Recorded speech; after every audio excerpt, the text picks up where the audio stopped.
Doctora Fiavane, cuando usted quiera. Ya, vamos a comenzar. Buenas tardes a todos, les agradecemos la audiencia y les agradecemos especialmente porque este es una actividad nueva, inédita en la sociedad médica. Yo soy la doctora Andrea Fiavane, para los que no me conocen.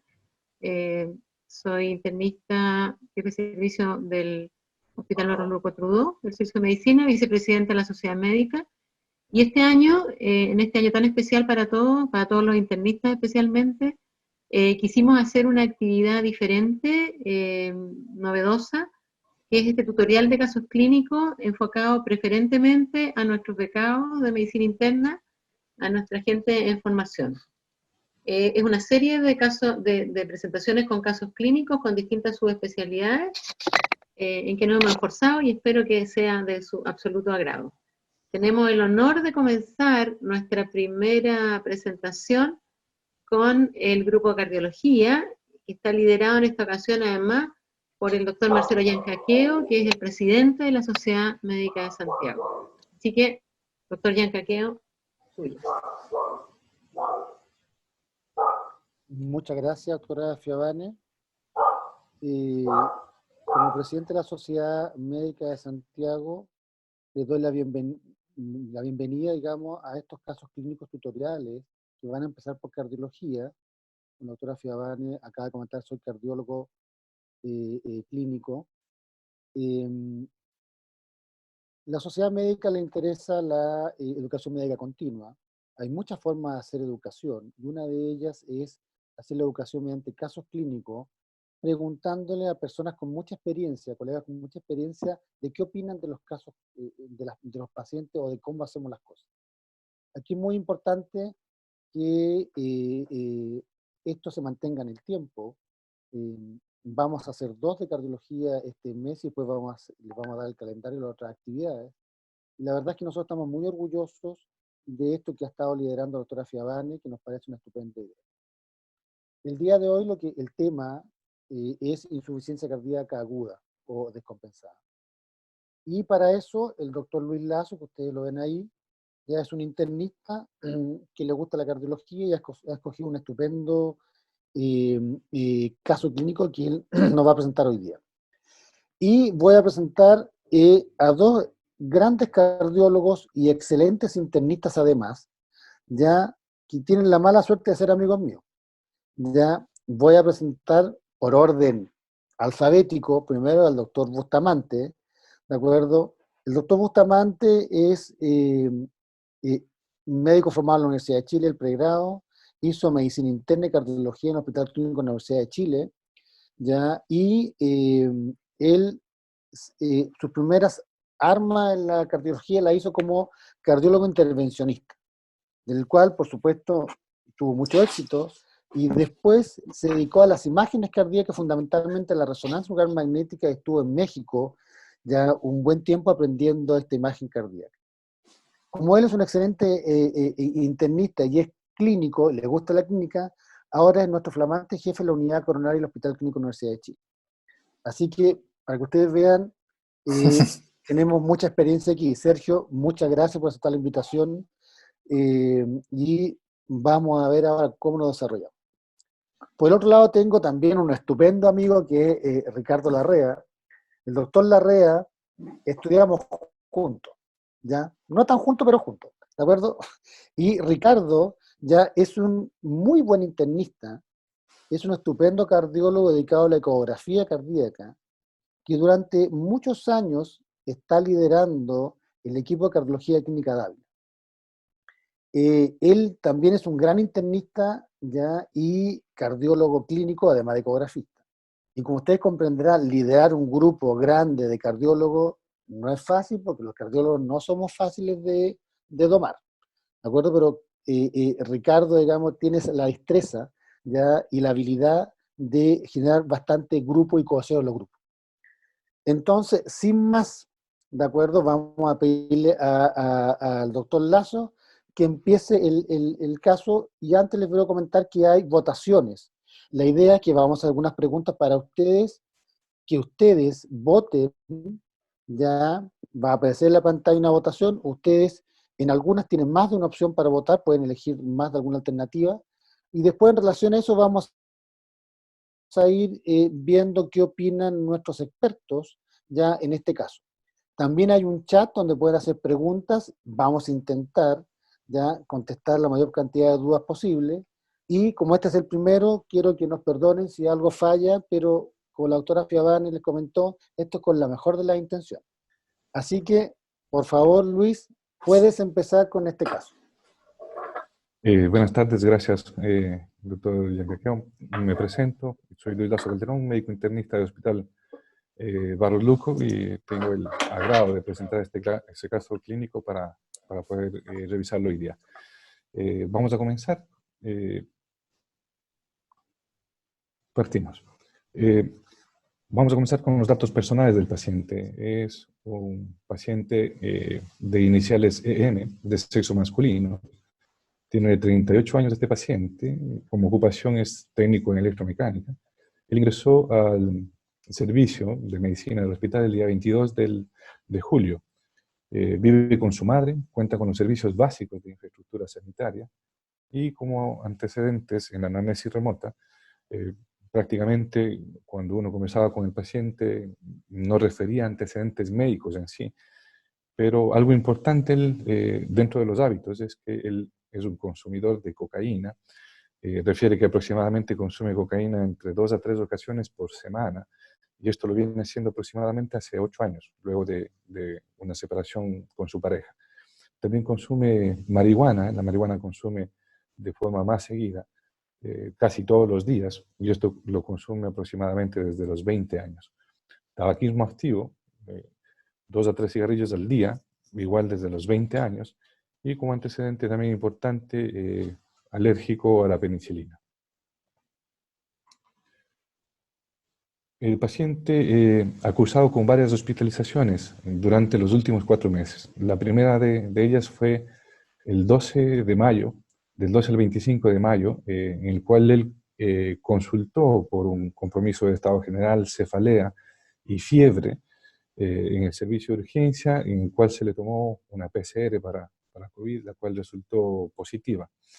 En un inicio evolucionó con un mal patrón ventilatorio, requirió incluso estar en unidad de cuidados intensivos durante 5 días aproximadamente, pero fue evolucionando satisfactoriamente desde el punto de vista ventilatorio. Y en este contexto, el paciente sale de la unidad de cuidados intensivos y es dado de alta en control en policlínico de broncopulmonar. ¿Con qué terapia se fue al alta este paciente? En esta ocasión, como les comentaba, fue por la neumonía por COVID, fue con diazepam por su antecedente de poliadicciones, 5 miligramos cada 8 horas, fue con omeprazol y fue con paracetamol 1 gramo SOS en dado caso de fiebre, y con la indicación de que reconsulte al servicio de urgencia en dado caso de que él empeore.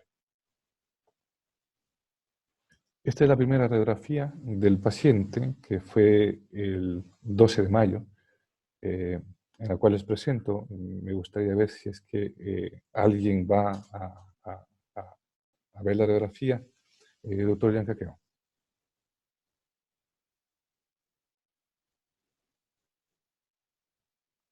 Ricardo, Sergio, ¿qué les parece esta radiografía? El paciente es la radiografía de ingreso para una neumonía por COVID.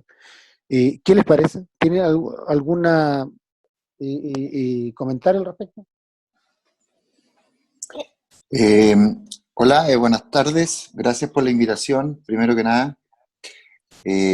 Efectivamente, en la unidad coronaria en el hospital nos tocó en esta pandemia cambiar absolutamente nuestro norte y nuestra cotidianidad de tratamiento de pacientes intensivos, con mucha patología respiratoria, obviamente patología compleja, patología grave de etiología COVID, en este caso en particular. Entonces, viendo esta radiografía, en base a la corta experiencia en COVID probablemente tal, yo diría que no es una radiografía donde los campos pulmonares sean característicos de una neumonía grave de COVID. ¿Por qué? Porque es una neumonía que es mucho más infiltrativa, y acá hacia el campo izquierdo se ve un poco más comprometido que el campo derecho, pero hay algunos atisbos de redistribución angiográfica vascular hacia los ápices, Entonces ya llama un poco la atención de que efectivamente para hacer una neumonía grave, propiamente COVID, no es una radiografía tan alterada. Efectivamente habría que complementar con un escáner idealmente. Y lo otro que sí llama la atención es que la silueta el índice cardiotorácico está absolutamente alterado.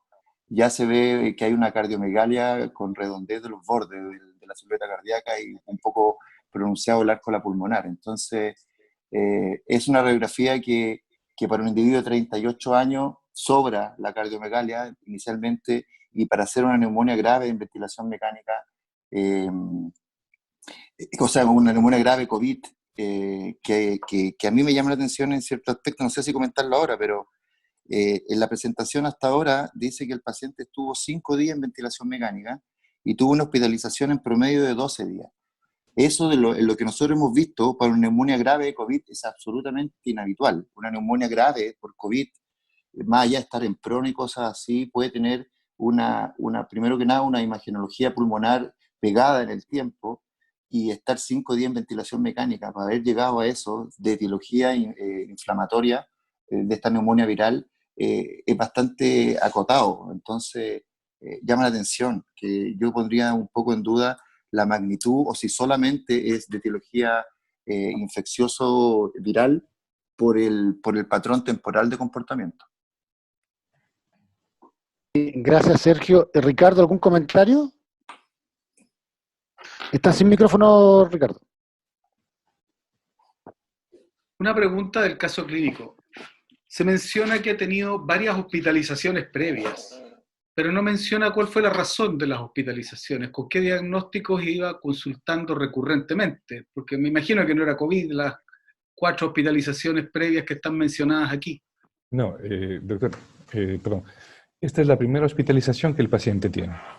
Luego de esto, él consulta por varias ocasiones. Ok, esta fue la primera hospitalización. Esta fue la primera hospitalización Okay. en el mes de mayo. Sí, yo diría que si en un ambiente no COVID, sin pandemia, sin la cosa conocida, esto yo diría que es un edema pulmonar cardiogénico en un paciente con insuficiencia cardíaca, que podría tener además una neumonía, bacteriana o viral o lo que fuera. Pero concuerdo en lo que ha dicho Sergio. Sobran muchas cosas aquí para hacer solamente una neumonía por COVID, y la evolución más bien nos dice que el retiro del agua y la compensación de ese estilo tuvo mucho que ver en su mejoría.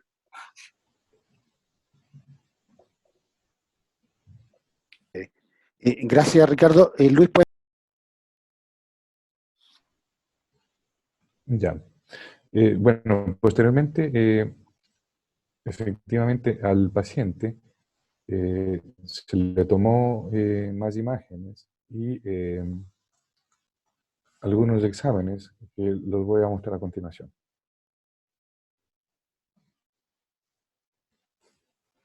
Tengo un poquito de problemas con la plataforma, no me deja pasar la imagen, pero vamos a ver si lo corregimos al tiro.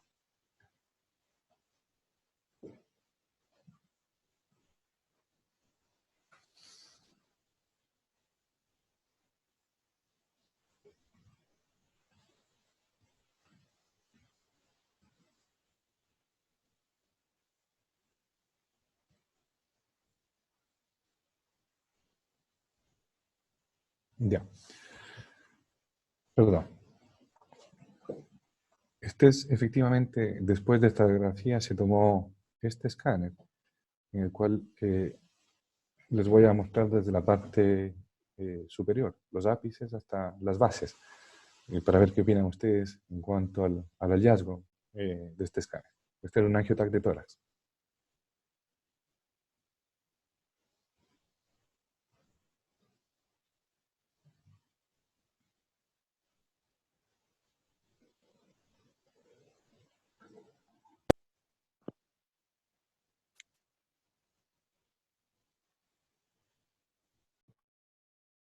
Ricardo, Sergio, comentarios del escáner, ¿qué les parece?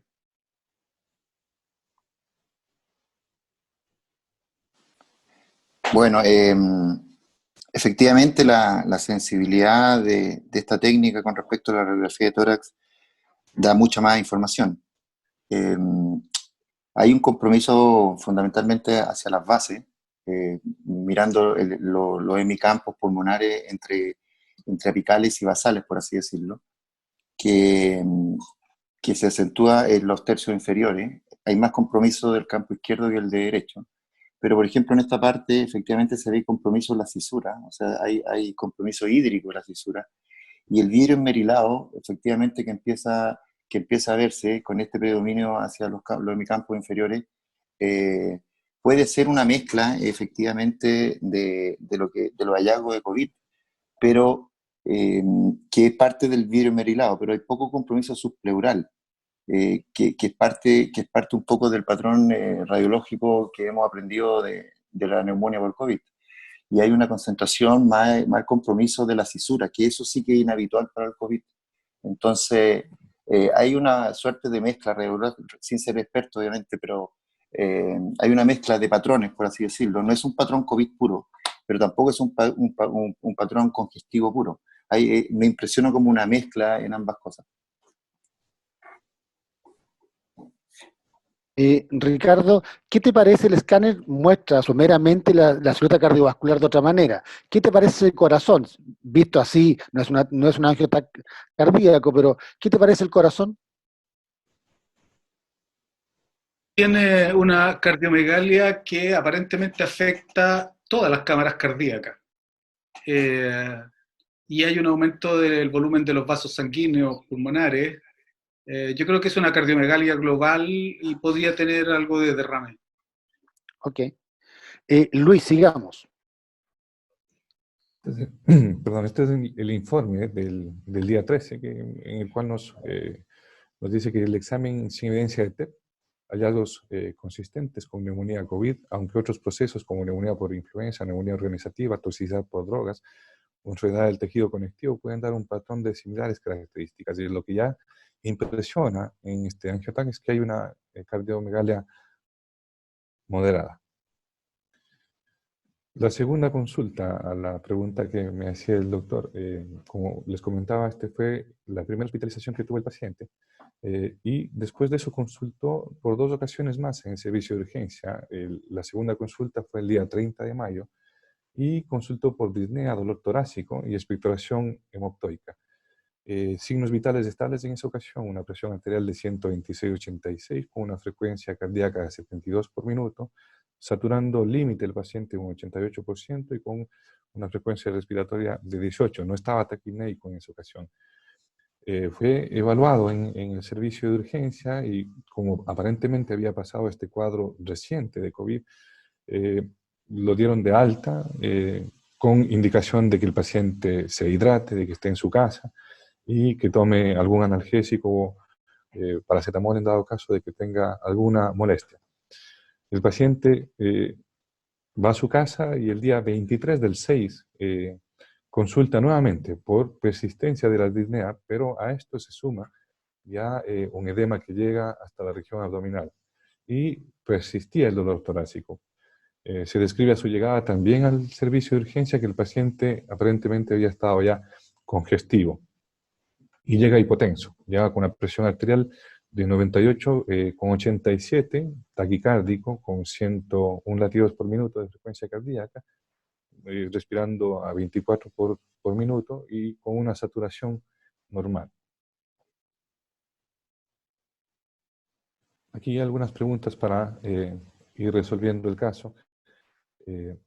La primera pregunta, en cuanto a esta tercera hospitalización, digámoslo, si ustedes lo hospitalizarían en cama básica, en cama de intermedio o una cama de intensivos, con este cuadro clínico que llegó el día 26. Ok, le voy a pedir ahora que a los asistentes se va a desplegar una votación y pueden votar. ¿Ya? La idea es, por esta plataforma, ver, digamos, claramente que si es que pueden ustedes votar. Por favor, voten en la primera pregunta, por favor. ¿Pueden votar ahora si es que ustedes lo ven? Contesten la primera pregunta. ¿Qué les parece a ustedes? ya, un paciente como este, con la evolución que tiene, ya, con los comentarios que ustedes han hecho, ¿cómo dónde ubicarían a este paciente que tiene indicación de hospitalización? Parece que sí la tiene. La pregunta es, Ricardo, aquí, ¿qué te parece? ¿Dónde debe estar hospitalizado este paciente? Idealmente en una cama de UPC cardiovascular, sin duda. Una cama probablemente de intensivo cardiovascular o al menos de intermedio cardiovascular. Porque estos cuadros son bastante rápidamente evolutivos y el paciente enfrenta algunos riesgos que nosotros no conocemos. El hombre tiene una insuficiencia cardíaca sin duda, la tenía en la primera hospitalización cuando se fue de alta, sin un tratamiento para ello. Tuvo consultas reiteradas por esto, sin tratamientos eficientes, sin control en lugares especializados, y ahora llega con una presión inusualmente baja para él y con una frecuencia respiratoria muy elevada, además de venir lleno de agua. Tiene riesgos de arritmia, no tenemos clara la causa de la descompensación, que pueden ser varias cosas complejas. Así que, si tú me preguntas, yo creo que este paciente debería ir a un intensivo cardiovascular a monitorización continua electrocardiográfica y búsqueda rápida del factor descompensante. Ok. Sergio, ¿a ti qué te parece? O sea, primero que nada, en la vieja práctica de la medicina, un paciente policonsultante, claramente hay que ponerle un segundo o un tercer ojo, y este más o menos es la historia del paciente, y lo mandaban para la casa. Entonces, para cualquier médico en formación y todo que ya con experiencia la reconsulta en el servicio de urgencia, hay que ponerle un ojo. Y obviamente este paciente sí en ese contexto, y además por la condición clínica en la que llega, tiene indicación de quedar hospitalizado, sí o sí. Efectivamente va a depender del lugar donde uno trabaje y la disponibilidad del centro que tenga, la disponibilidad de cama, y efectivamente lo que dice el doctor Larrea sería lo adecuado, pero sí tratar de tenerlo monitorizado, porque efectivamente son pacientes que son bastante lábiles, sobre todo en esta fase, entonces pueden dar sorpresa en ese aspecto. Más allá de que dejarlo en sala con una naricera de oxígeno, requiere un compromiso activo sobre su patología, sobre todo en las primeras horas de ingreso al hospital. Así es que, de no ser posible la disponibilidad de una cama monitorizada 24 horas en un intermedio, en un intensivo cardiovascular, sería bastante juicioso quizás por último dejarlo en el servicio de urgencia, donde pueda tener un poco más de observación y monitorización, de alguna forma. Ok. Perfecto. Luis, sigamos. Perfecto, doctor.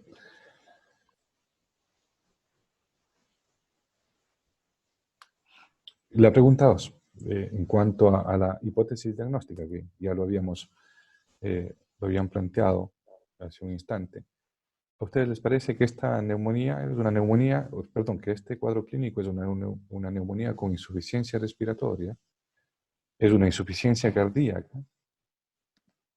¿Tiene un tromboembolismo pulmonar con falla cardíaca derecha? ¿O tiene una insuficiencia renal?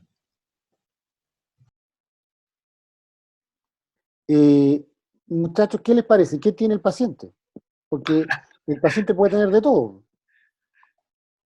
Mira, lo más probable es que si me preguntas a mí, yo creo que perfectamente podría tener las 4. Pero esa es la idea. De acuerdo, yo creo que puede tener las 4 porque el paciente tiene... no vimos un electro, ¿no? ¿Del? Todavía ¿Un no. electrocardiograma? Todavía no lo vemos. Ya. Bueno, el cuadro de insuficiencia cardíaca no creo que admita mucha más discusión. O sea, cardiomegalia, qué sé yo, edema, disnea, etc. Pero la causa descompensante podría ser perfectamente un tromboembolismo pulmonar. No me extrañaría que muchos de los pacientes que llegan con insuficiencia cardíaca aguda, vengan con deterioro de la función renal que habitualmente es pre-renal. Mira, esto está interesante. Están votando acá, yo estoy viendo ya hay 45 Están votando. Muchas gracias, muchachos. Ahí les voy a mostrar la votación, que es muy interesante, es muy interesante. Gracias mucho por participar. Van 86, 88, 90. Tenemos 117 asistentes. Se agradece mucho que estén con nosotros, muchachos.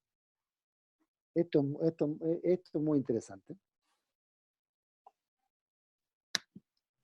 Ya tenemos 95. Si alguien más quiere votar o tiene acceso, ya, les voy a compartir 96.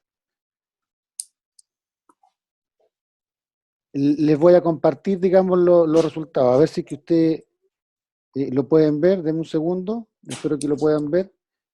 ¿Lo ven, muchachos? Sí. Sí. Ya. Bueno, la verdad es que los diagnósticos aquí, el diagnóstico diferencial es parte de la medicina interna, y por eso estamos acá. Pero muchachos, ¿qué les parece ya esta votación? El cuadro de insuficiencia cardíaca es, yo creo que el más claramente visible por la presentación clínica, los síntomas, los antecedentes. Si pensamos en los otros cuadros por sí solos, no, pero yo creo que sí podrían estar acompañando a este diagnóstico principal. Así que si la pregunta es ¿con cuál me quedo con el 2, con insuficiencia cardíaca. Creo que los demás, además, quizás pudiéramos encontrarlo. Sergio, sí, gracias, Ricardo. Interesante, obviamente, estamos todos de acuerdo que tiene muchas características de ser insuficiencia cardíaca, pero como tips, como aproximándose al diagnóstico con las herramientas que tenemos hasta ahora, si vamos a la definición de lo que es insuficiencia cardíaca, es la presencia de un síndrome clínico con síntomas y signos debido a una alteración en el gasto cardíaco o en las presiones de llenada del corazón a consecuencia de alteraciones estructurales o funcionales del corazón. Si eso es así, obviamente ya nos tiene que llamar la atención que hay una presencia de un cuadro sindromático característico o con muchas características de ser una insuficiencia cardíaca, y tenemos una condición que es clave, que es una cardiopatía estructural, porque la cardiomegalia en este contexto, en ausencia de un derrame pericárdico, ya significa que tenemos una condición estructural. Entonces, nos faltaría un poco, después darle un poco más fino al diagnóstico, pero ya tenemos dos pilares, o sea, tenemos una cardiopatía estructural o una condición estructural del corazón más síntomas. Y eso hace pensar efectivamente que hay una insuficiencia cardíaca. Y lo otro, que ese 20% de la respuesta 3 de tromboembolismo pulmonar con falla cardíaca derecha, lo que descarta, si los que votaron por eso piensan que es el diagnóstico principal, no se olviden que esa condición no da congestión pulmonar, al menos inicialmente. Da una catástrofe hemodinámica mayor, ¿sí? Cuando la insuficiencia cardíaca, y para que eso tenga insuficiencia cardíaca derecha en forma aguda, se expresa más hemodinámicamente que una condición un poco más larvada como esta, con tanta congestión. Espero que el tromboembolismo lo pueda tener y pueda ser una razón descompensante, pero como única opción de que un tromboembolismo produzca una falla cardíaca derecha, la expresión clínica de eso es en corto tiempo y un colapso cardiovascular más que congestivo.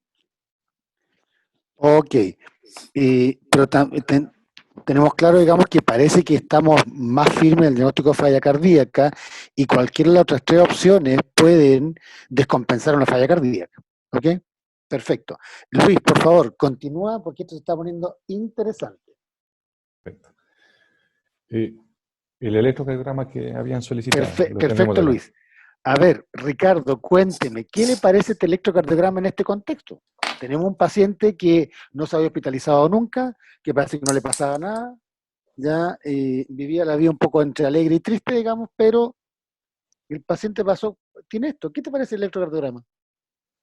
Bueno, si tuviera que hacer el informe, yo diría que tiene una taquicardia sinusal, con una conducción auriculoventricular normal, con un QRS que no está particularmente ensanchado, podría tener algo de trastorno de conducción, pero no es precisamente una imagen de bloqueo de rama.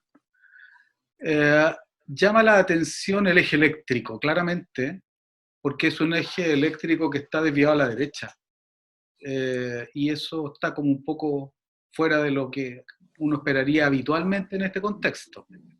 Además, la progresión de las ondas R entre cordiales es lenta, los complejos de transición todavía están en B5 y B6, probablemente derivaciones verdaderas de ventrículo izquierdo las encontraríamos en B7, B8, diciendo que tenemos acá seguramente un corazón bastante grande. Yo diría que lo único que está fuera del contexto es la desviación del eje eléctrico a la derecha, dentro de lo que uno habitualmente ve en pacientes descompensados con insuficiencia cardíaca. Sergio, una pregunta para ti.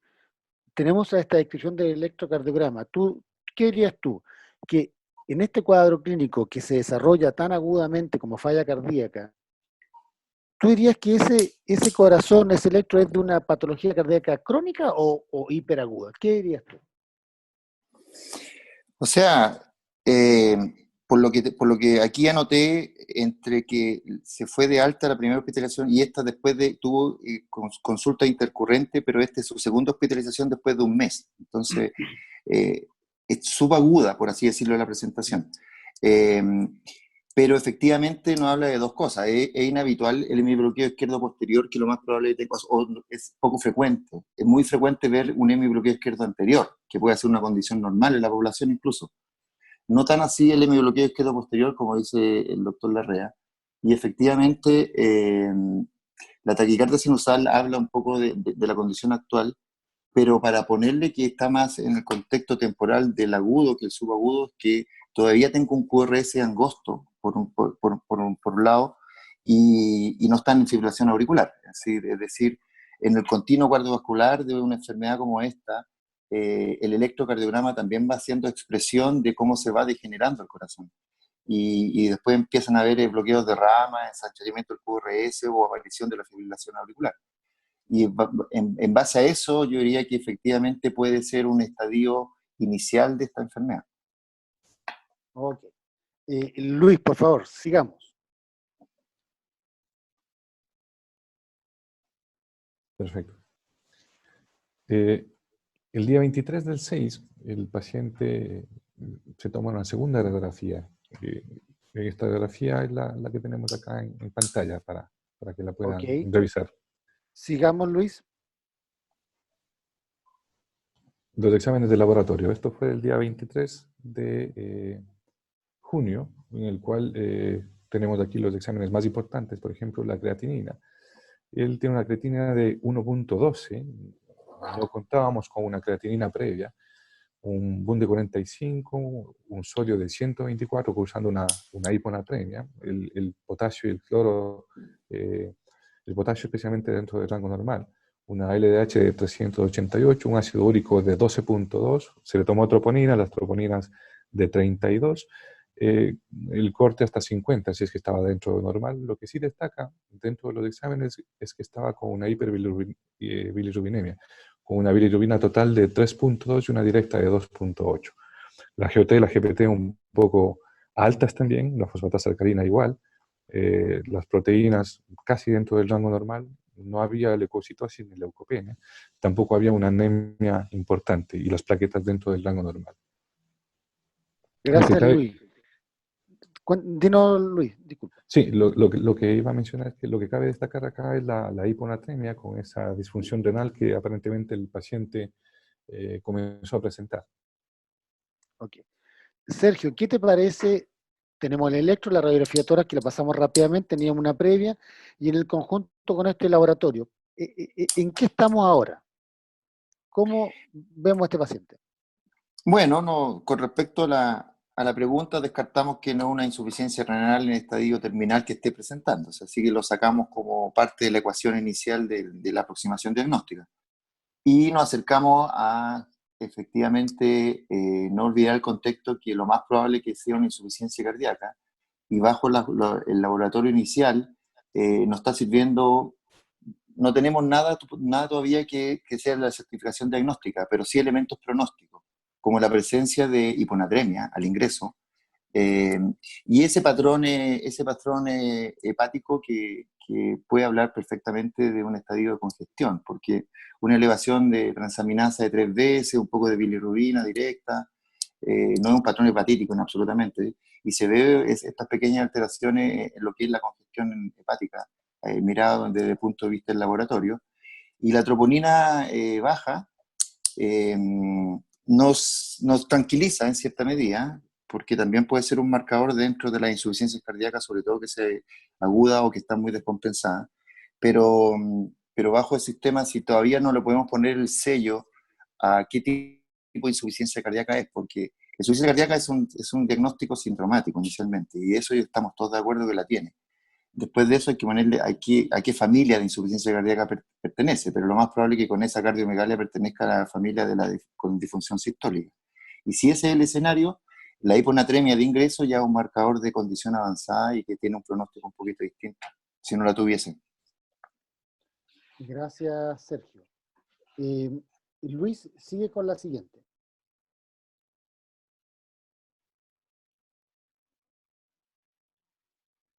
Posteriormente se le realizó al paciente un ecocardiograma, que es el que lo tenemos acá en la diapositiva,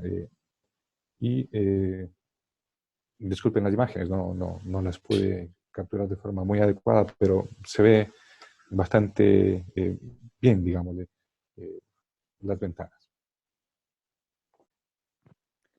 Ricardo, ¿qué te parece esta imagen? Tenemos el informe abajo. Y también, ¿qué te parece esta ecografía en este contexto clínico? Bastante esperable en realidad, la verdad, porque la cardiomegalia radiológica y el cuadro clínico persistente durante todo este tiempo confirma que tiene una insuficiencia cardíaca. Ahora también nos determina que es con fracción de eyección probablemente muy reducida. Tiene una hipoquinesia difusa, tiene crecimiento de todas las cámaras, aunque da la impresión de que el ventrículo izquierdo es el más dilatado, pero también tiene dilatadas las demás. Hay una insuficiencia mitral que probablemente sea funcional, vale decir, no hay enfermedad estructural de la válvula, no son los velos los que están enfermos, ni el anillo, ni el aparato subvalvular, sino que seguramente es por tracción debido a los músculos papilares en los procesos de dilatación, fenómenos de tenting, que hacen que falle la coaptación.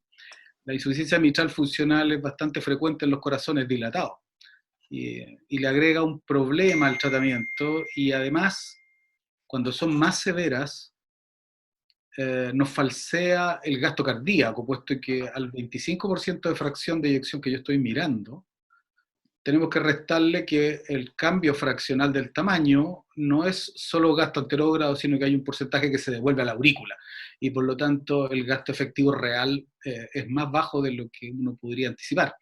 Así que tiene un poquito de derrame pericárdico, producto probablemente propio de la retención hídrica general. La presión de arteria pulmonar que aparece medida ahí es bastante baja, afortunadamente. Por supuesto que está dilatada la vena cava, como toda la congestión derecha que habría de esperarse.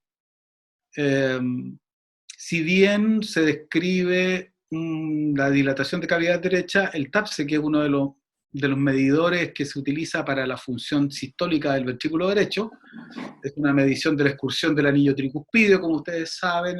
Básicamente uno mide el acortamiento del ventrículo derecho como signo de disfunción, está conservado, y el Doppler tisular tricuspideo está un poco bajo. Si tiene falla derecha, por lo menos en la ecografía no parece tan severa, aunque clínicamente sí lo es. Eso es básicamente lo que yo podría comentar de este eco. No sé si Sergio quiere decir algo más a esto. Sergio, ¿algún comentario? No, está perfecto. No podría ir en contra de la opinión de un excelso ecocardiografista. Solo decir nomás al paso que nos encontramos con otro marcador de mal pronóstico en esta enfermedad, que es la presencia de insuficiencia mitral. Y en la medida que la insuficiencia mitral vaya avanzando, se va haciendo más severa. Entonces, ya tenemos lamentablemente que al parecer está haciendo el debut de la enfermedad a sus 39 años. Ya debuta en un estadio bastante avanzado con marcadores que vamos viendo en el proceso de lo que estamos viendo, que se van acercando. Entonces ya un paciente que debuta con algunos marcadores que van a tener un pronóstico un poquito desafortunado. Gracias, Sergio. Sigamos, Luis, a ver qué nos depara este caso. La tercera pregunta. ¿Ustedes piensan que esto es una cardiopatía, o se debe a una cardiopatía coronaria, una miocarditis aguda, una miocardiopatía dilatada o consecuencia de una cardiopatía valvular? Gracias. Vamos a votar de nuevo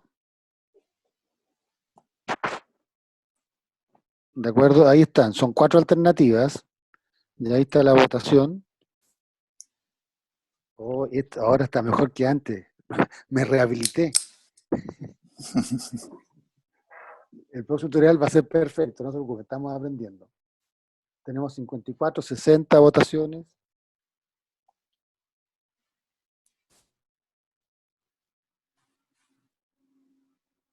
La vez anterior tuvimos 95 de 124, ahora vamos en casi 90.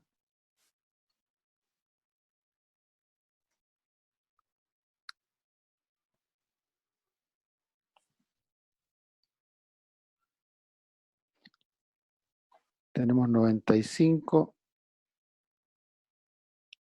Ya, votaciones. Vamos a esperar 10 segundos más para completar el minuto y vamos a finalizar la votación.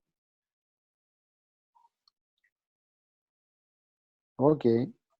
Finalizada la votación y le voy a compartir los resultados. Ricardo, Sergio, cuéntenme la votación. ¿Qué les parece? ¿Qué les parece? ¿Para dónde va esto? Porque tenemos el síndrome listo, tienen síndrome de insuficiencia cardíaca, pero no tenemos la causa. ¿Qué les parece esta votación?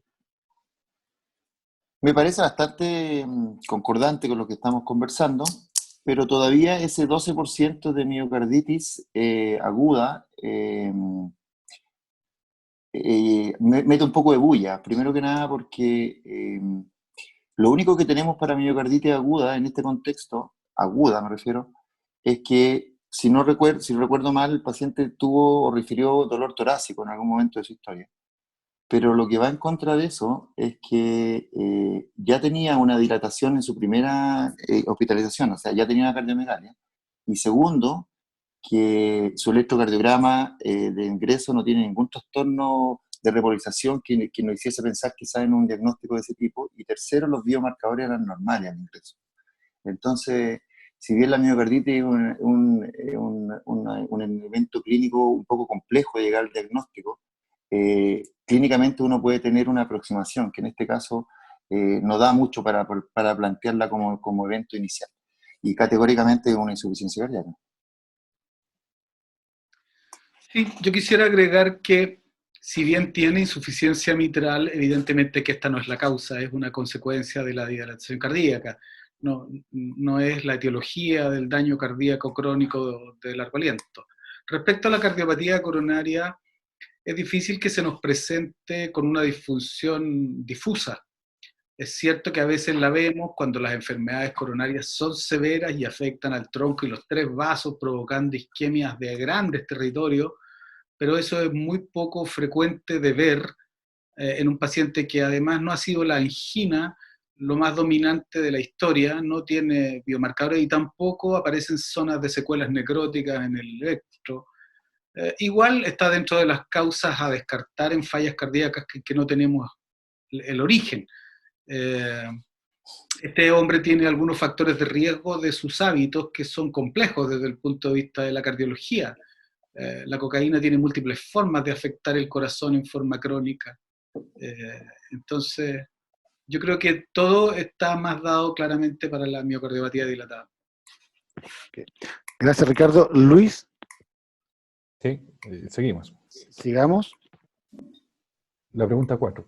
El estudio complementario que se solicitaría en este contexto, una coronariografía, un angioTAC de tórax, un angioTAC coronario, una resonancia cardíaca.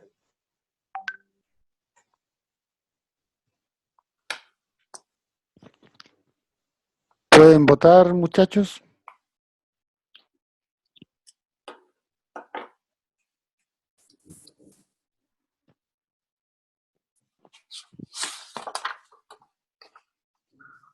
Esto de ser anfitrión y ver la votación antes es muy interesante. Les voy a compartir la experiencia. Realmente, esto de las votaciones yo lo encuentro genial. Van 76, esperemos. Llegamos a 97 recién en la votación anterior. Votó el 77%, vamos en el 71% ahora. Nos quedan todavía 15 segundos de votación.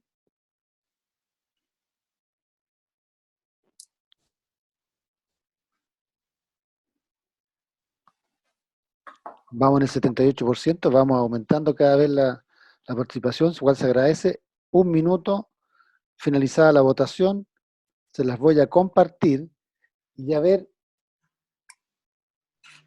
estimados colegas, Ricardo, Sergio, ¿qué les parece? Esto es muy interesante. Revela la edad del auditorio, yo creo. Absolutamente, absolutamente. Muy de acuerdo con eso. Quiere decir que somos post-jóvenes.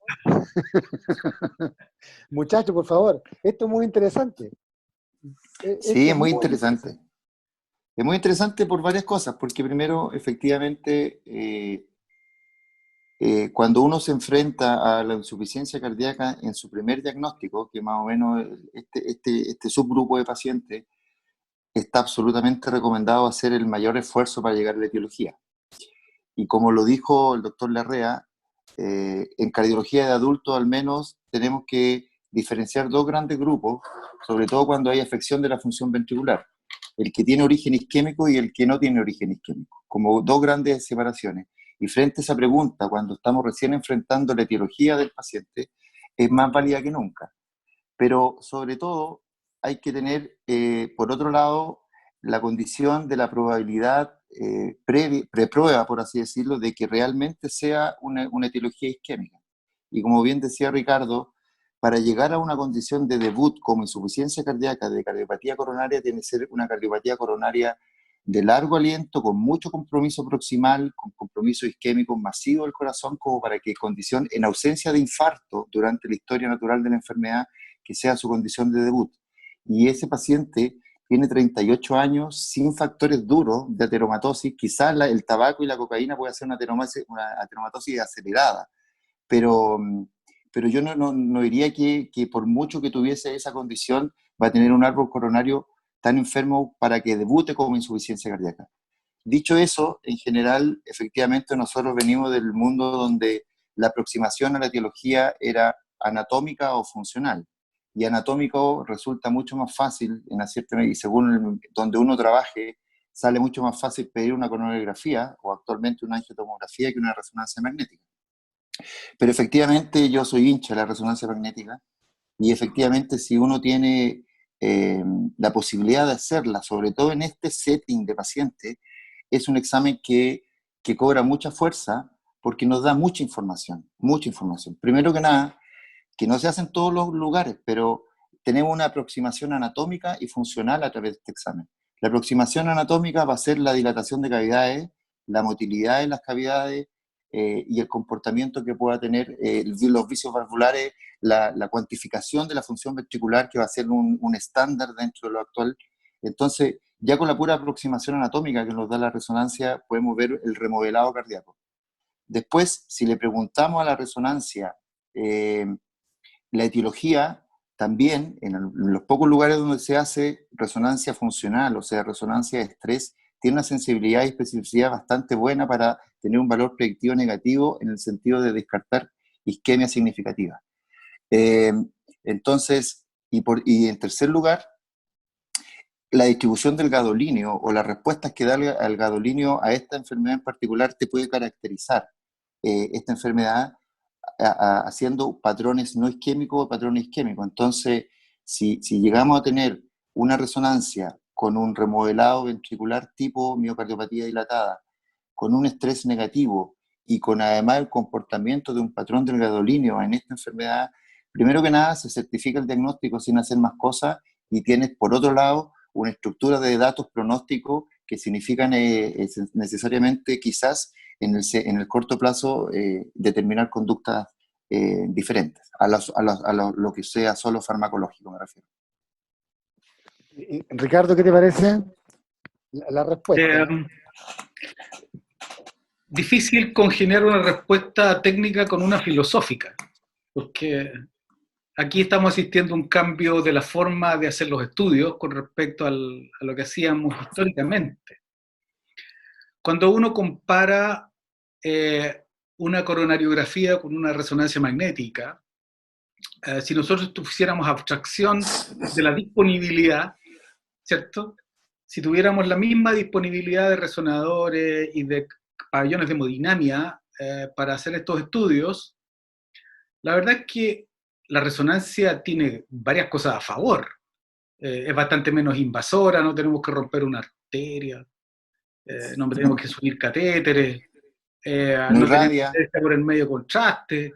Es un examen por imagen que se ha ido validando y solidificando fuertemente. Además, da información múltiple, por lo mismo que ha descrito el experto, Sergio. Por lo tanto, yo creo que si utilizásemos la predicción por lo que había de antecedentes, este es el mejor examen en verdad. Yo comparto lo que opinó la mayoría. No descartaría, por supuesto, el angiotac pulmonar, pero no por el tema del diagnóstico de la insuficiencia cardíaca, sino que en la búsqueda del factor descompensante. En un paciente que ya tuvo COVID, sabemos que son estados protrombóticos, hemos visto muchas trombosis venosis y embolías pulmonares en los COVID después del alta, y además tenía un patrón de sobrecarga como de desviación a la derecha del eje eléctrico, por lo tanto, yo creo que en la búsqueda del factor descompensante quizás podría ayudarnos, pero si estamos hablando del tema del diagnóstico de la cardiopatía, que era el tema, creo que sí, creo que va a costar no hacerle una coronariografía a un paciente. Esta historia del isquémico y no isquémico nos dividió tanto el destino o la forma de tratarlo, que todavía estamos en una etapa ahí de transicional.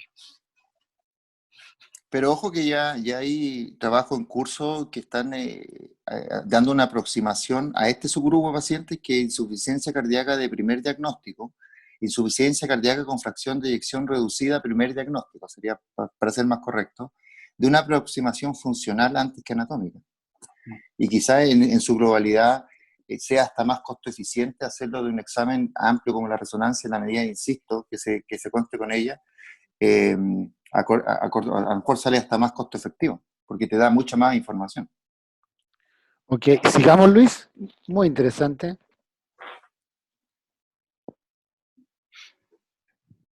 El ataque se realizó el día 23 de junio, en el cual el informe, justamente se descartó el problema del TEP. Se hizo incluso extremidades inferiores, donde el reporte nos menciona que no hay una evidencia de TEP ni trombosis venosa profunda en extremidades inferiores, pero destaca una cardiomegalia a experiencia de cavidades izquierdas asociada a moderado derrame pleural bilateral, derrame pericárdico y líquido libre intraabdominal. El paciente estaba probablemente en anasarca. Considerada insuficiencia cardíaca congestiva y, aparte de eso, una neumonía multifocal con mayor organización que en el estudio o el escáner que habíamos visto previamente. Perfecto. Sigue, Luis. Se hizo una coronariografía el día 6 de julio, en el cual el tronco estaba sin lesiones, la descendente anterior de gran desarrollo sin lesiones, la circunfleja codominante de gran desarrollo también sin lesiones, y la coronaria derecha codominante de regular desarrollo pero sin lesiones también. Sigue. La pregunta 5. ¿Cómo iniciaría la terapia en este paciente? Furosemida oral, furosemida endovenosa, furosemida con metolazona y furosemida con hidroclorotiazida. Dame un segundo. Un segundo, muchachos. Y aquí vamos de nuevo. Por favor, pueden votar. A ver, en cuanto a la terapia depletiva.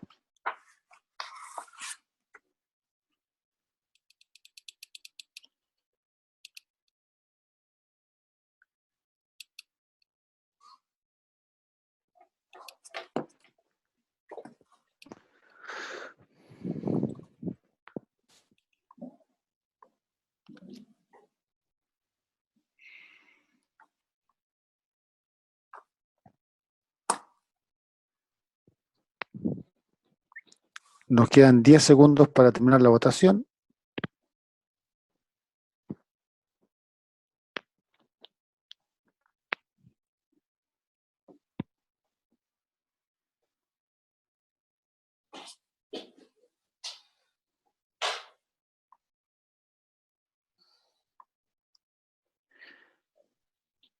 Sergio, Ricardo, ¿Qué les parece? Excelente. La furosemida oral, o mejor dicho, la furosemida intravenosa, es la recomendación inicial del manejo de la insuficiencia cardíaca congestiva.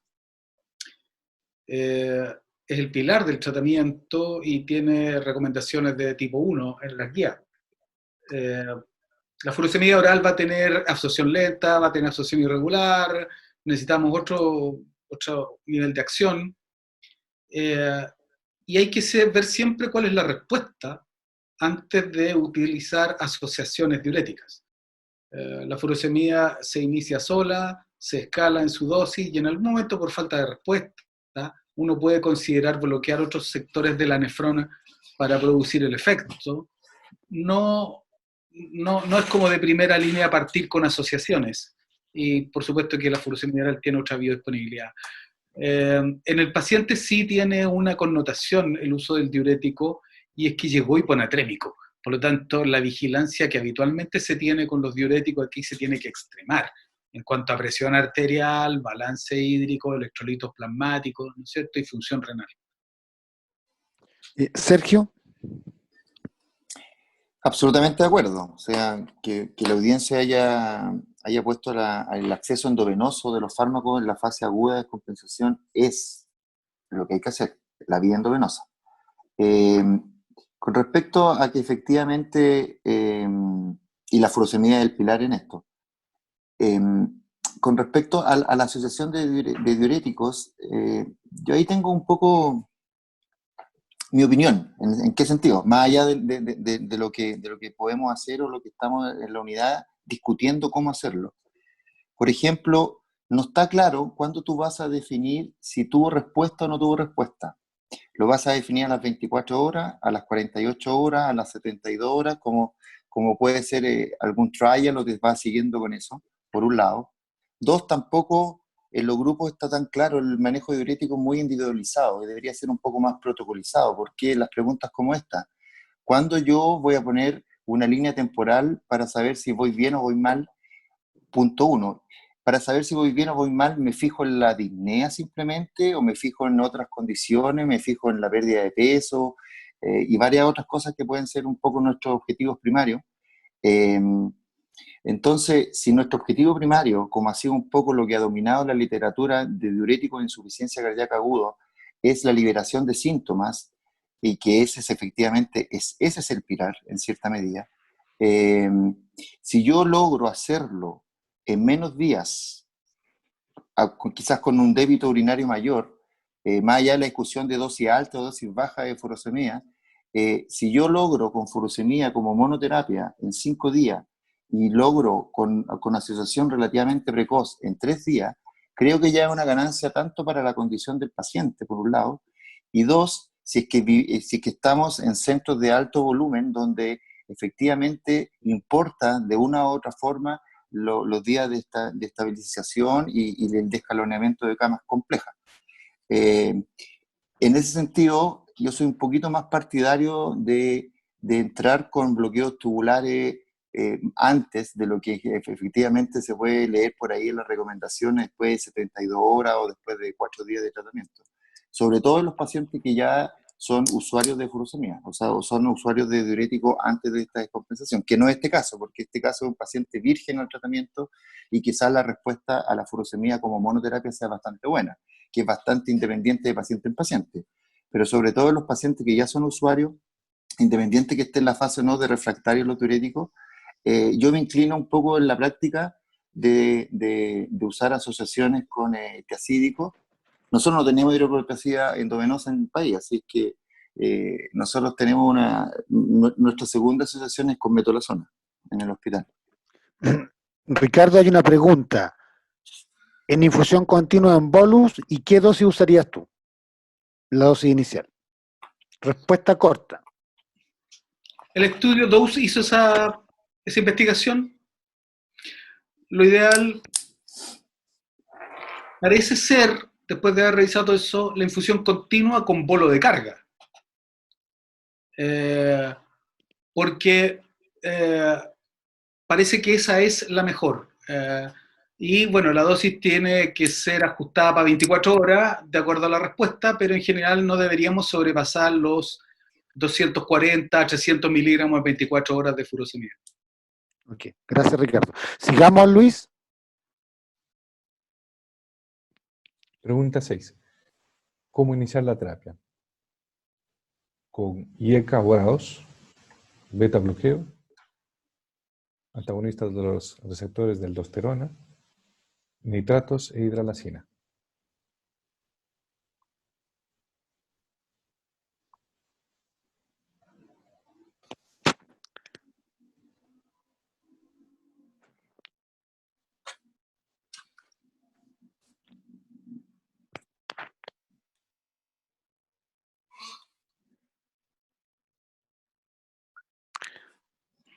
Los votantes pueden hacerlo por una sola opción.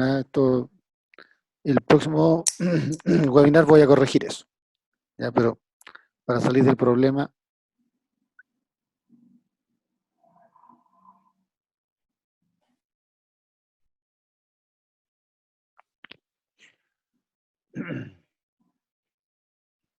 Nos quedan 10 segundos para la votación.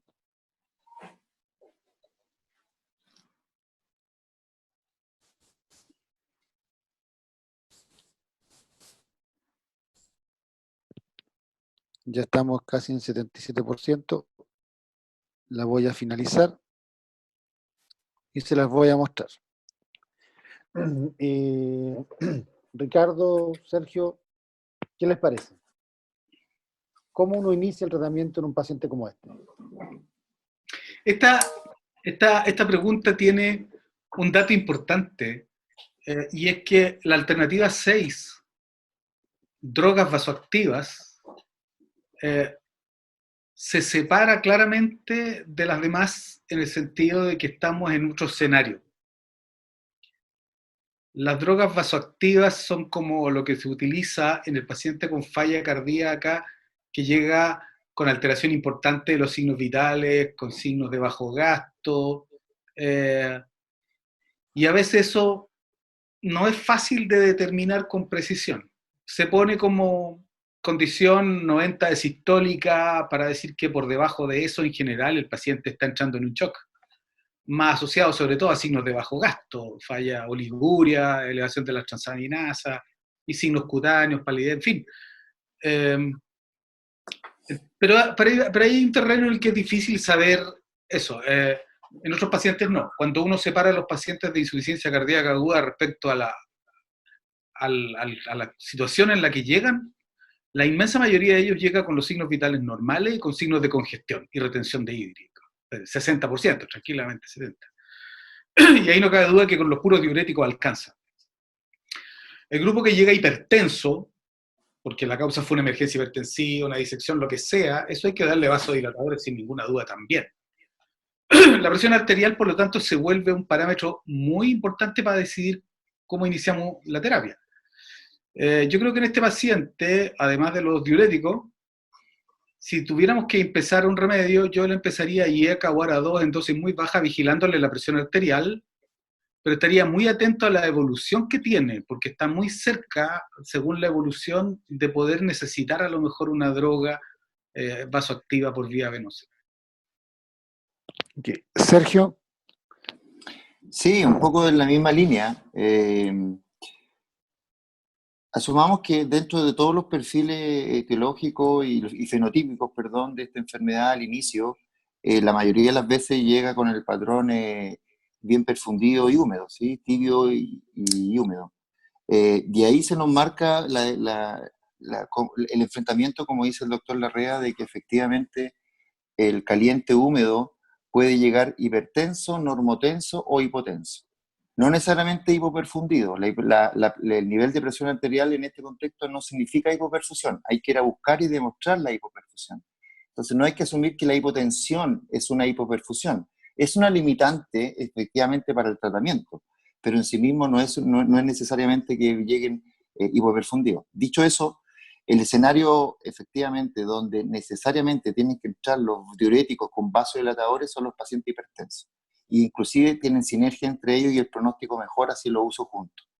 En los pacientes normotensos o muy al borde, como este paciente que llegó con una sistólica de cerca de 95, creo, con cerca de 100 por ahí, efectivamente el diurético va a ser el pilar, con una cabida sin exigir demasiado el vasodilatador. Y el paciente de frentón e hipotenso, estamos limitados a los vasodilatadores y solamente el diurético va a ser el pilar.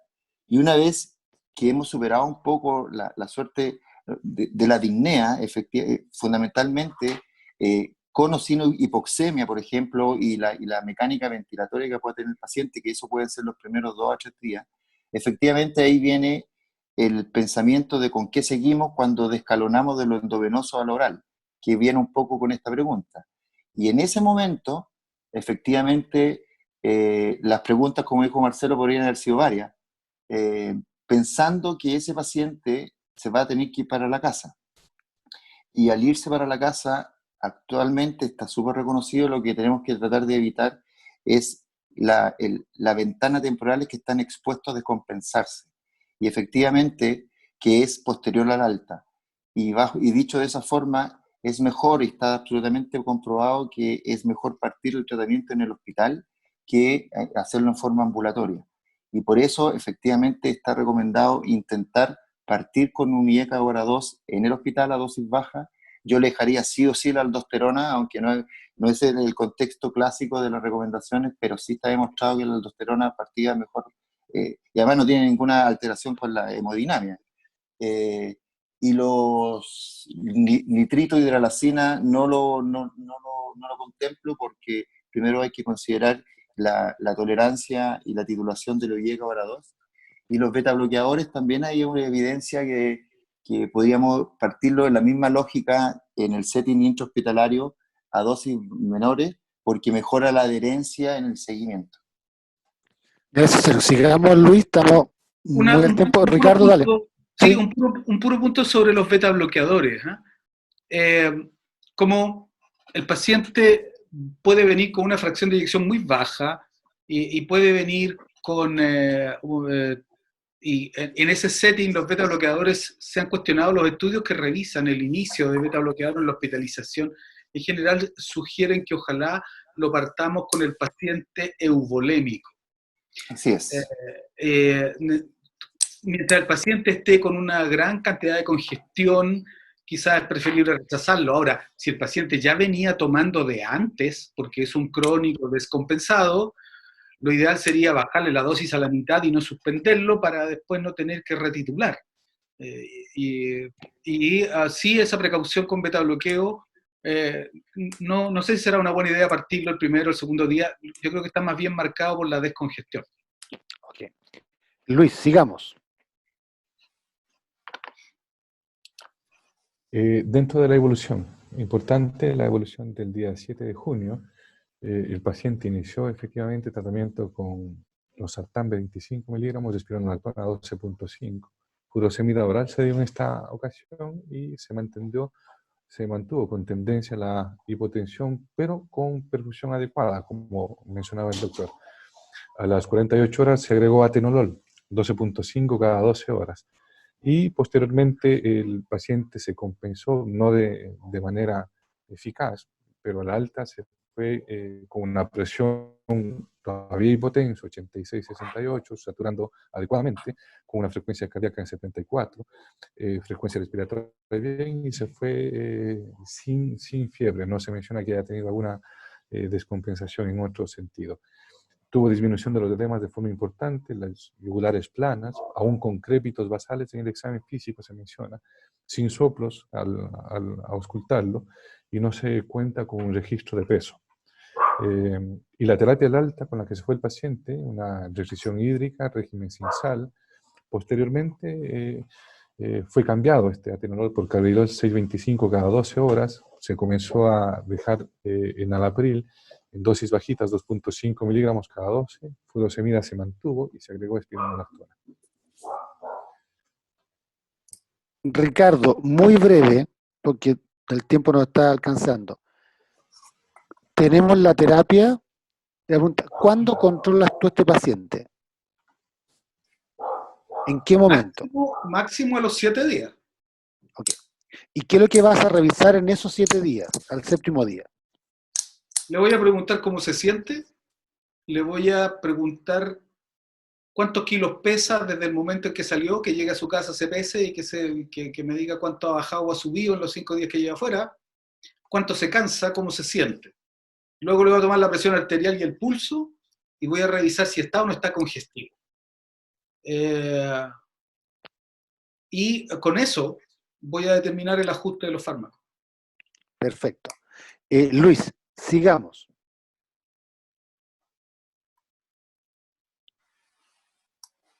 La consulta en urgencia del día 11 de julio, ahí el paciente ya se había ido a su casa, pero reconsultó por un cuadro de 2 días de evolución posterior a ingesta de alimentos, menciona el paciente, y episodios de vómito, probablemente una transgresión alimentaria.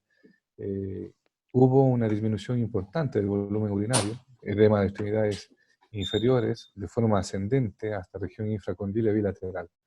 Posteriormente a esto, el paciente empeoró, presentó ortopnea, disnea y edema en extremidad superior derecha, con dolor importante en el hombro del mismo lado. Se rehospitaliza, ingresó a medicina para iniciar tratamiento por sospecha de una TBP y se solicitó un angioTAC que resultó positiva, que se hizo el día 15, en la cual se evidenció que el paciente tenía una trombosis tubular subclavia derecha, así como del tronco venoso brachiocefálico.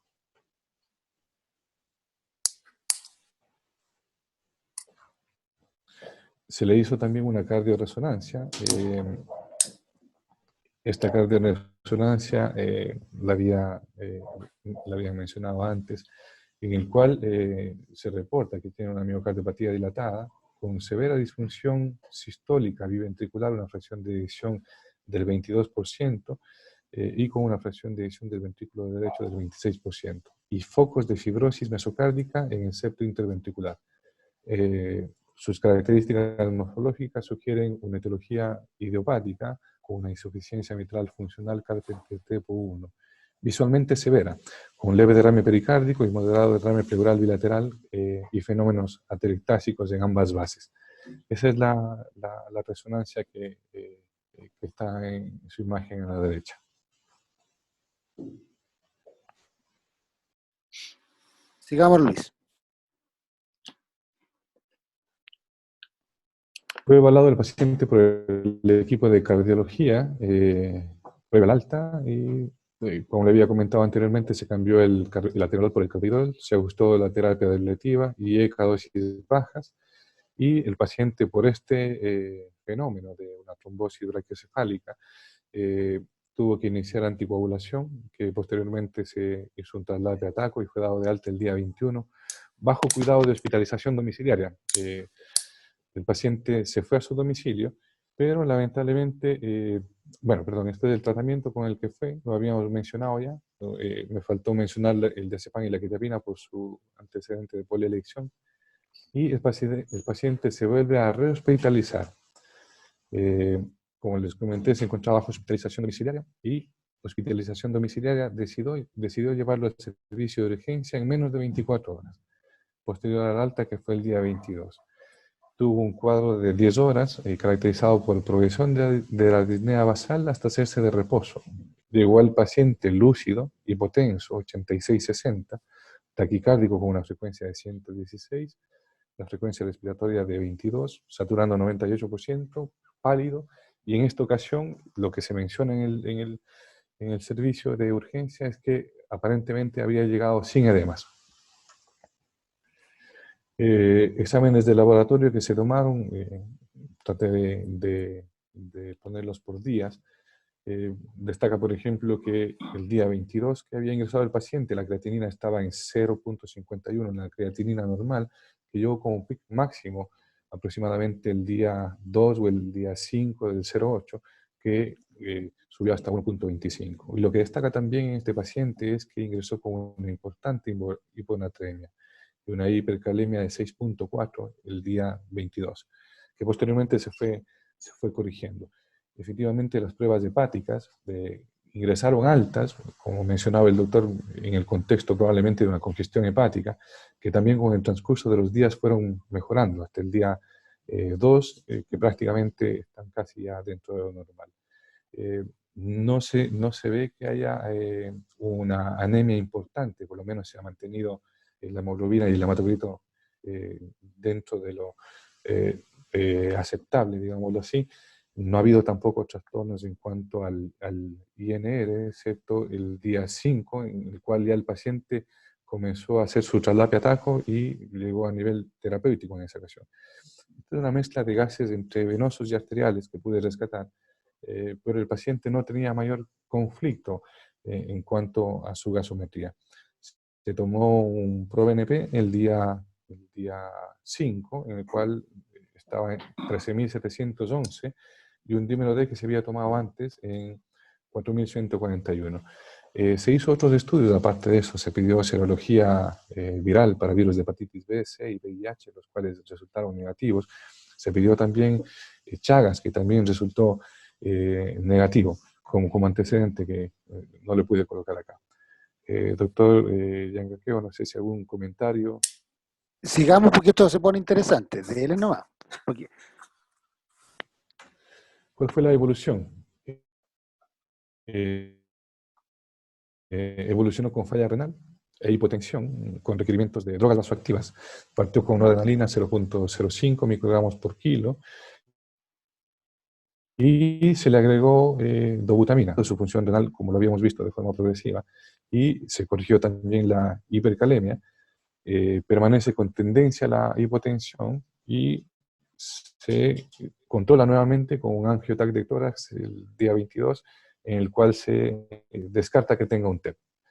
Y nuevamente con signos de insuficiencia cardíaca, con adenopatías mediastínicas, pero en el contexto de probablemente algún proceso inflamatorio, como reactivas. El paciente estuvo en UTI, posteriormente con las drogas vasoactivas se fue logrando titular hasta el día 26, evolucionó favorablemente, con una buena perfusión, el paciente tibio, con un buen llene capilar, con bajos requerimientos de oxígeno, que fue rápidamente destetado de este oxígeno, y nuevamente por esta descompensación se había en un inicio evitado darle beta bloqueo y se reinició igualmente a dosis bajas. Se agregó nuevamente espironolactona y prosemida 40 miligramos al día más Sutaco.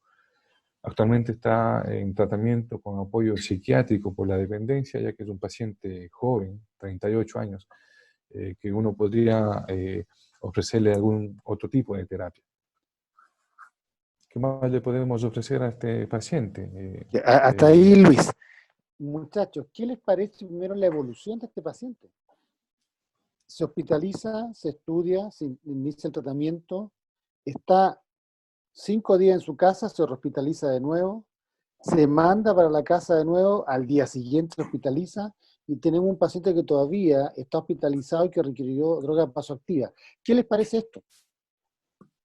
Yo creo que cambió de un patrón congestivo a un patrón de bajo gasto.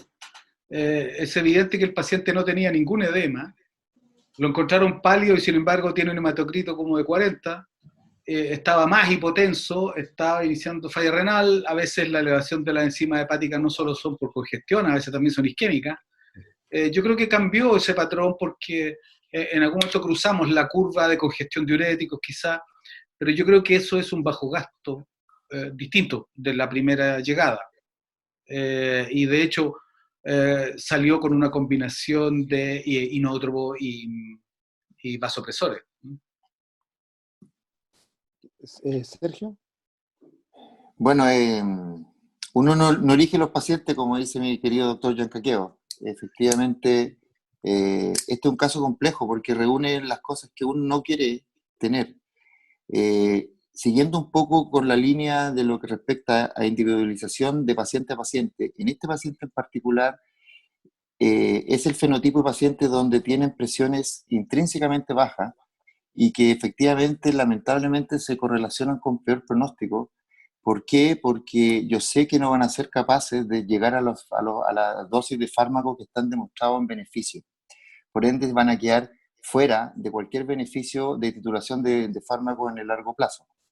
Segundo, cursó lo que efectivamente nadie quiere que pase, que es el periodo de mayor fragilidad frente a un debut de insuficiencia cardíaca donde pueden descompensarse en ese contexto. Y entre paréntesis, el evento trombótico que tuvo es bastante inhabitual. O sea, nosotros desde mucho tiempo está en discusión si las FEBI muy bajas se anticoagulan o no, porque efectivamente pueden aparecer fenómenos trombóticos en la evolución, que es otro marcador de mal pronóstico. Pero una trombosis de venas de extremidad superior con venas torácicas mayores es bastante impropio. Yo creo que ahí se mezcló un poco con este estado protrombótico COVID, que le pasó la cuenta, ya estamos a un mes más o menos de haber superado ese evento, porque no tuvo TEP. Lo buscaron varias veces y no lo encontraron, pero en general la trombosis que uno suele ver en los estados avanzados de insuficiencia cardíaca son trombosis de extremidades inferiores. Una trombosis, no sé si ustedes han visto trombosis extensas de extremidades superiores en el contexto de una insuficiencia cardíaca avanzada.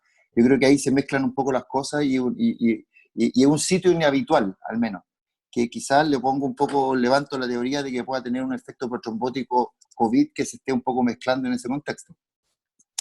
Y efectivamente, pacientes así, pacientes tan frágiles, efectivamente son los que uno ha aprendido con el tiempo a no dar de alta tan precozmente.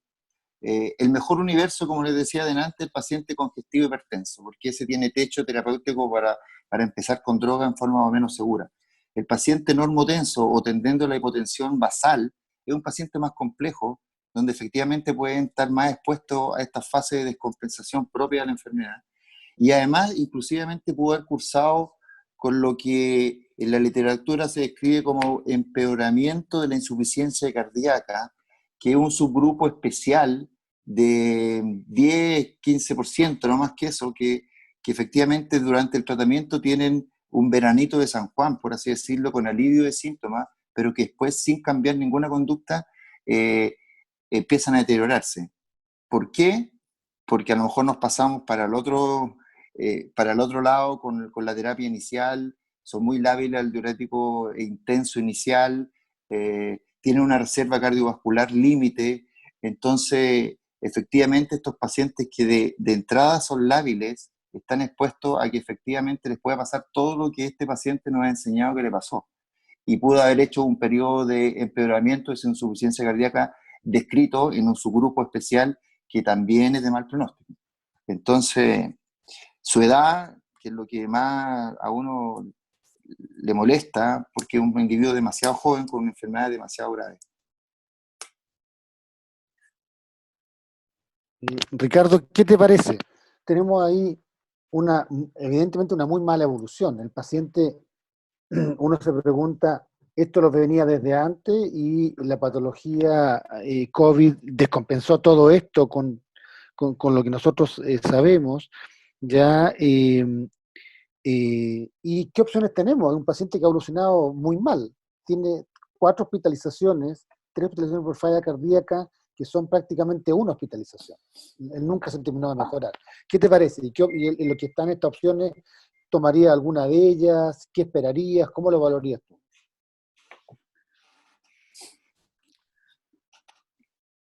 Lo primero es considerar que este es un paciente que debería ser manejado en un programa de insuficiencia cardíaca avanzado, que cuente con todos los recursos los que se pueden utilizar en falla cardíaca avanzada. No creo que sea candidato a una resincronización porque no tiene QRS ancho, no cumple los criterios, ¿no? Los dispositivos de asistencia ventricular ambulatorios están fuera de toda posibilidad todavía en este país. El trasplante en un paciente drogadicto es un problemazo, porque realmente es una contraindicación. Si no se toman los remedios convencionales, no se van a tomar los inmunosupresores. Entonces, evidentemente que estamos en un gran problema. Yo comparto la opinión que ha dado Sergio reiteradamente de que este hombre precozmente nos dio signos de que iba a ser un problema, un problemazo. Así que yo creo que en la condición actual lo único que nos queda es seguir intentando ajustarle los medicamentos y si es necesario adaptarnos a hacerle terapia inotrópica intermitente. Si no puede ser ambulatoria porque el país no lo da, lo hospitalizaremos 2 días para las curas y después lo sacaremos, hasta ver hacia dónde vamos, y siempre tratando de lograr compensarlo con los fármacos, asegurar la adherencia, el soporte familiar, el entorno que lo conlleva, cosas de ese estilo. Quizás deberíamos dejarlo internado un tiempo más largo para titular bien los fármacos y asegurarnos que dentro de la clínica o del hospital no se nos descompensa. Esto podría aportar. Sergio, ¿algún comentario al respecto? No, absolutamente de acuerdo y en la línea de Ricardo, que son pacientes que nos invitan a ser un poco más cautelosos. Efectivamente, son los que se merecen quedarse un poco hospitalizados más largo y no con esta demanda de hacer que funcionar tus camas. Hay que tenerse una vista un poco más paciente con él. Efectivamente, puede ser candidato a corto plazo o a mediano plazo de terapia inotrópica ambulatoria. Y con respecto al trasplante cardíaco, yo sé que es un buen candidato y habría que efectivamente, puede que en el trasplante esté en su norte relativamente corto plazo, por cómo ha evolucionado y cómo puede seguir evolucionando.